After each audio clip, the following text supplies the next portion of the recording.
Self-awareness is your greatest power. Because when you are self-aware of your thoughts, of your words, what you are saying, how you think about yourself, how you talk about yourself, how do you feel about yourself, okay? What is it that you project on the outside? That's step number one. That's your self-awareness. That's already a sign of self-love. That's already part of loving yourself, really, truly. Not necessarily say that you should, one is bad, the other one is good, but whether that one is going to give you more fulfillment, which is because if in the package of what you want you are included in this, then you need to be careful of who you become in the process of achieving your goal. You need to understand that you are part of the equation, so that everything you are doing, you need to include yourself in it. And I think that is really very important when we talk about loving yourself. And we really need to love ourselves, because if you don't love yourself and you tell me you love me, you are just lying, because you don't know what love means yet.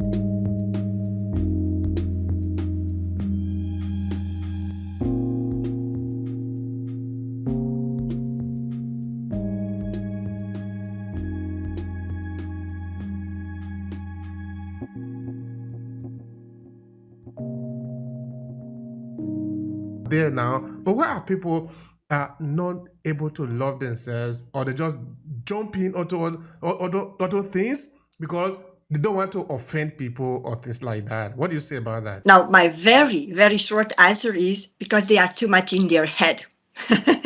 Okay. A longer answer would be because most of us, especially if as you said, you are not willing to grow, you are not willing to learn, you are not curious, right? We are very much led by the ego, okay? I love ego. Ego is good. We need ego. But ego, and that's the reason why people say, loving myself is selfish, or, what is that, right? Oh, come on, Christina, don't talk to me about love, self-love, because, it's not necessary. It's important for me to go have my business, make some money, and that's all what matters. But the truth is that those people are driven by, they are very much in their head, okay? So you make decisions from your head. But when along the way, you move from your head to your heart, and you get to understand that everything comes from within, then you will really truly understand the meaning of what self-love it means as well, okay? Because everything, nothing, it's coming from outside of you, okay? And everything what is showing up in your reality, in your outer world, it's actually nothing more than a reflection of your inner world, okay? So for example, let me put it this way, the way how you love yourself, the way how you respect yourself, okay, how you know your worth, how you treat yourself, that's a within. That's the way how you show and how you teach other people, your environment to love you, to respect you, okay, and to recognize your worth. So it's very important to especially be aware. I always say to my clients, and whenever I'm in postcards like yours right now, beautiful one, right? That self-awareness is your greatest power.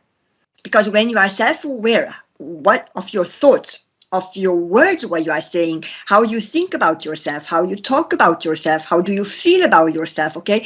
What is it that you project on the outside? That's step number one. That's your self-awareness. That's already a sign of self-love. That's already part of loving yourself, really, truly, okay? And then understanding your weaknesses and strengths. I talked about this already, right?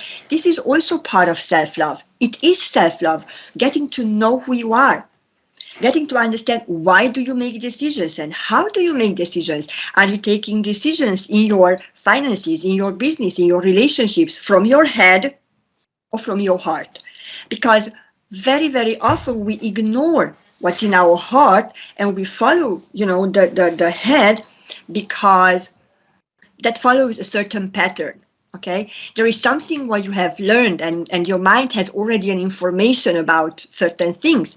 Okay, but what's in the heart, is that gut feeling. Okay, which might sometimes doesn't make any sense or doesn't make any logic, or it goes completely against the odds.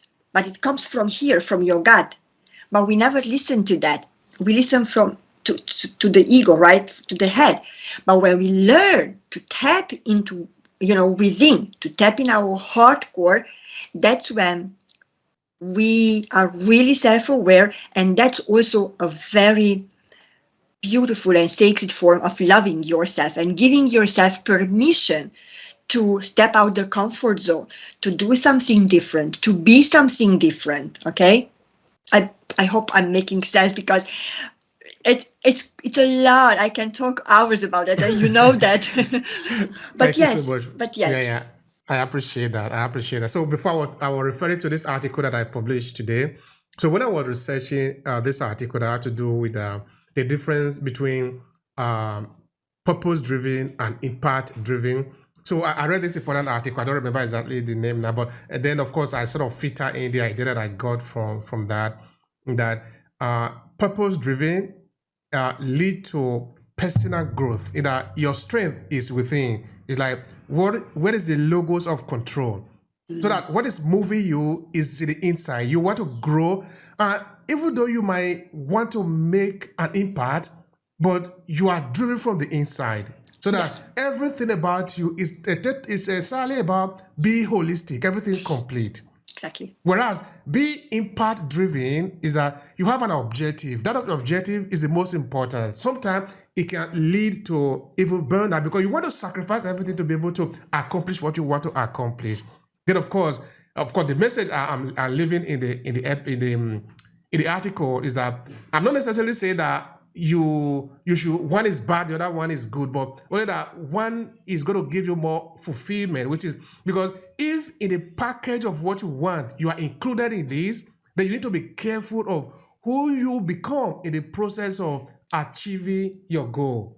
So I think this is becoming very important, that is that you don't want to sacrifice everything. Again, I think I don't know who was saying it. Was it Napoleon Hill or what Waller in his book The Science of Getting Rich? I think it is what Wallace, that you need to I don't remember exactly how he put it, but it talked to the effect of you don't need to sacrifice yourself. In the sense of just sacrificing yourself for the purpose of sacrificing yourself for a cause. You need to understand that you are part of the equation.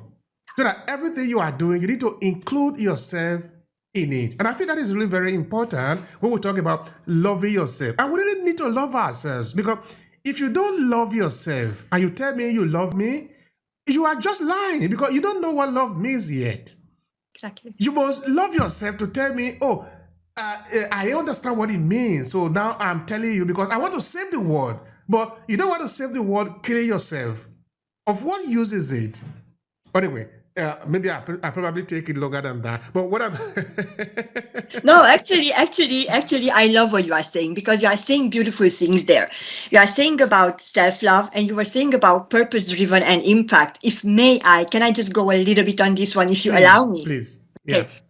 Number one, let's go just for a second. I'm going to go back to what you said for purpose-driven and having an impact. Yes, I'm going to read your article actually, or the article you're talking about, but I think that you can be purpose-driven and have an impact on the same time without burning out if you love yourself. So Okay? good, so good. If you love yourself, because when you have a purpose, you have a purpose for a reason. God gave you a purpose for a reason. And that purpose is, for example, I don't know, to uplift others. Yours, for example.